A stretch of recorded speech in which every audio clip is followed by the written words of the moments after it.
It looked like Golden State was going to absolutely run these guys out of the gym in the first quarter, but Portland has fought its way back.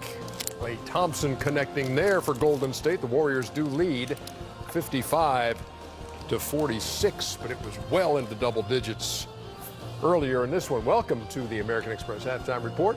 Ernie Johnson, Shaq Kenny, and Charles. What'd you make of that, Chuckster?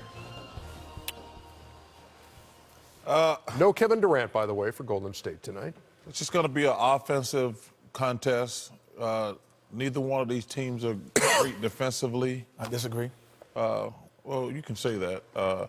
But neither one of these teams are great defensively, and it's going to be a shootout. There's going to be peaks and valleys because they both can go in spurts. The Trailblazers, they take a lot of bad shots. If they go in, they look great. But this game is going to be just peaks and valleys throughout the end, and whoever can get the most stops. Because, like I said, you take away Draymond. Clay's a good defender, but he's got his hands full with those guards. Neither one of these teams are good defensively. Let's look at the American Express teammates from the first half. On the Golden State side, this is something you rarely see. Being led by JaVale McGee with 13. He's 6 out of 6 from the floor. Steph has 6 and 4, and Draymond Green 3, 9, and 8, and he is the subject of Shaq's pictures. Yeah, Draymond Green is always in the category for Defensive Player of the Year. But if they had an award for floor general, he'd probably get that too. Blow the tape. This guy just does so much. He's always aware on defense. And, you know, to be undersized, he's a pretty good shot blocker. In game one, he had 2 great blocks. And this is what he does. You know, Steve Kerr allows him to get it, dribble, make plays. He has great vision. Hey, you got a lot of options out there. You got Klay Thompson, you got Steph Curry, and right here, if you leave him open, he's been working on that. He can hit that shot. And right here in the post, he's not really looking to score. He's baiting, and boom, there you go. It's a great practice. This guy is the floor general. And I know they talk about the big three, Klay, Steph, and KD, but you got to mention this guy's name too because he does a lot. Well, he was part of the big three last year. Yeah. I think overall, I know what you're saying, Charles, at times because of the pace of the game, you're able to get perimeter jump shots because you catch them in transition.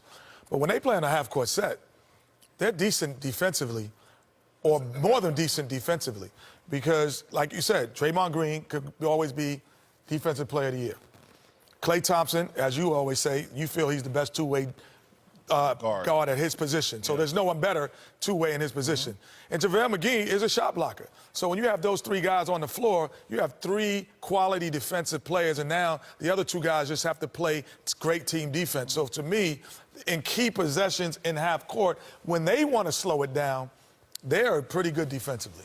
Well, when they put number 1 in there, I mean, he's a very good shot blocker, and he's a great lob catcher. Just like DeAndre Jordan. But I'm saying you're going to get a good shot every time. And the key to me is always going to be, can you dominate them in the paint on the offensive board? That's always what it's going to come down to me with the Warriors. They are undersized. You're going to have to punish them in the paint. That's what Tristan Thompson did in the finals. Yes, and you got to punish them in the paint. And you got, but see, the Blazers can't do that because they just a perimeter-oriented team.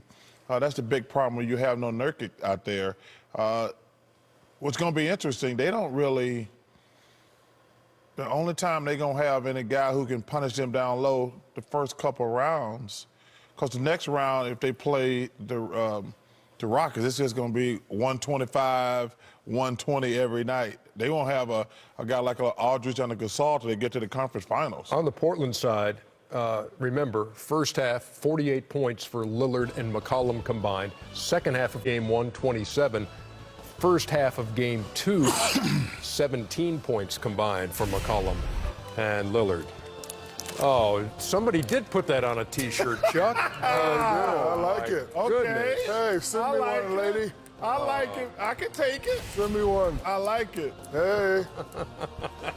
Don't put that on Charles, So wrong. Pack Bills. That's funny.